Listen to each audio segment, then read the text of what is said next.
এয়া মই নাজিৰা 4 নম্বৰ ৱাৰ্ডৰ ৱাৰ্ড মেম্বাৰ আৰু লগতে আজমল ফাউণ্ডেশ্যনৰ সদস্যসকল।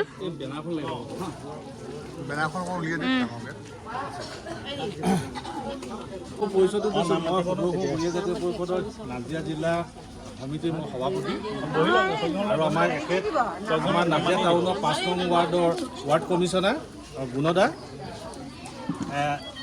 আমাৰ যি যোৱা 19 জুলাইৰ পৰা আমাৰ প্ৰলয়ংকাৰী যি বান আমাৰ তিনিখন জিলাত শিৱসাগৰ, যোৰহাট আৰু চৰাইদেউত বিধ্বংসী যি বানে তছনছ কৰি দিলে, সেই কথাটো শুনি আমাৰ মৌলানা বদৰুদ্দিন আজমল চাহেবে তেখেতৰ আজমল ফাউণ্ডেশ্যন আৰু জমিয়তৰ ফালৰ পৰা বিভিন্ন সাহায্য বৰ্তমান দি থকা হৈছে।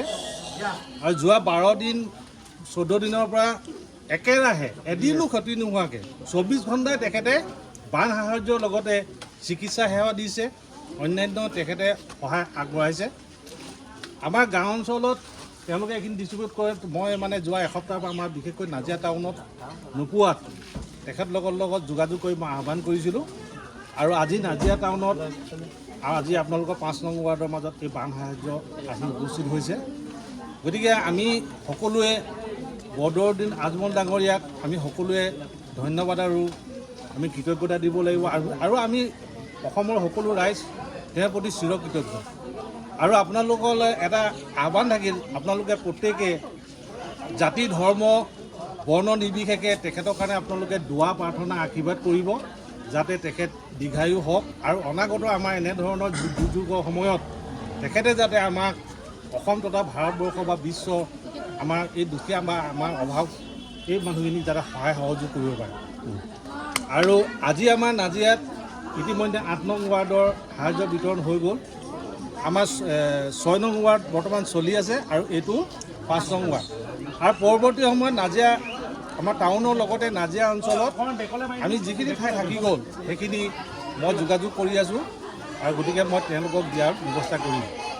গতিকে আপোনালোকলৈ মই এইটো আহ্বান আৰু এটা কথা আপোনালোকক কওঁ, যাতে চক এটা শৃংখলাবদ্ধভাৱে আপোনালোকে অকণমান ধৈৰ্য ধৰি হেতা ওপৰা নকৰি এই কামটো বিতৰণৰ ক্ষেত্ৰত তেওঁলোকৰ যি আজমল ফাউণ্ডেশ্যনৰ মানুহ আহিছে আপোনালোকে সহযোগ কৰিবৰ কাৰণে মই আহ্বান জনালোঁ। আৰু যদি আপোনালোকে কাম খেলি কৰে অনাগত ভৱিষ্যতে তেওঁলোক মই লজ্জিত হ'ম। গতিকে আপোনালোকলৈ এইটো মোৰ আহ্বান।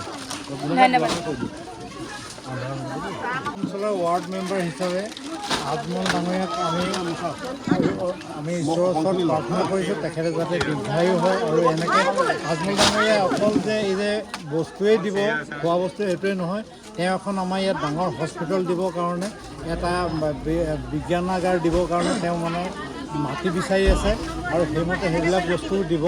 গতিকে মই বেছি কথা নকওঁ, এতিয়া ৰাইজে ধৈৰ্য হৈ গৈছে ৰৈয়ে।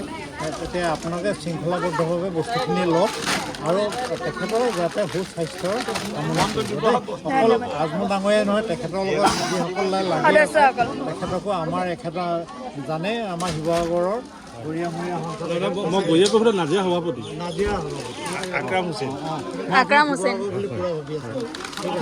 Thank you. ঠিক আছে, আপুনি আৰম্ভ কৰি দিব ৰ'ব। আপুনি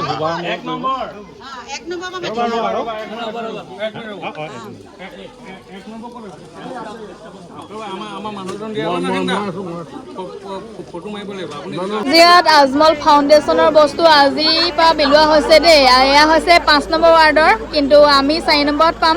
ইয়াতে আজি 5 নম্বৰ ৱাৰ্ডক বিলাই দিছে। এয়া আজমল ফাউণ্ডেশ্যনৰ মানুহ আহিছে, এইফালে চাব পাৰে।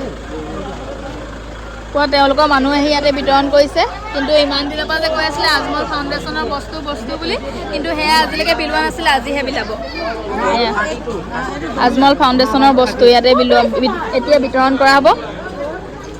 সকলোকে এনেকৈ একোটা কুপন দি দিছে। আমি 4 নম্বৰত পাম। এয়া হৈছে 5 নম্বৰ ৱাৰ্ড। আমি যিহেতু 5 নম্বৰত নাপাওঁ, 4 নম্বৰতহে পাম,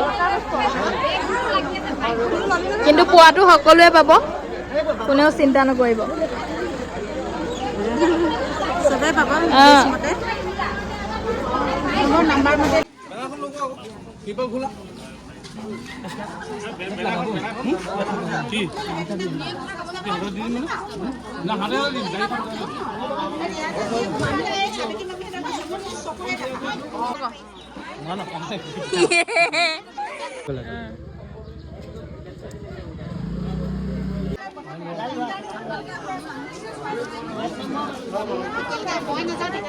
আজমল ফাউণ্ডেশ্যনৰ পৰা বস্তু দিবলৈ আহিলে আপোনালোকে এনেকুৱা এখন বেনাৰ দেখিব আৰু তেওঁলোকৰ কাপোৰসমূহত আজমল ফাউণ্ডেশ্যন বুলি লিখা দেখিব। আপোনালোকে কিন্তু কোনোবা মুছলমান ধৰ্মৰ লোক বা টুপি পিন্ধা কোনোবা লোক আহি বস্তু বিতৰণ কৰিলে আজমল ফাউণ্ডেশ্যনৰ বস্তু বুলি যাতে নেভাবে।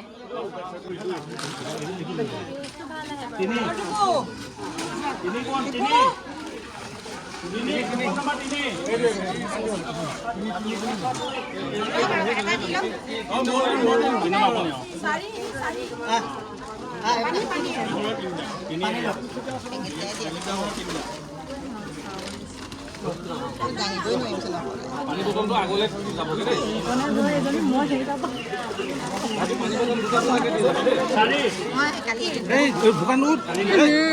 মইনা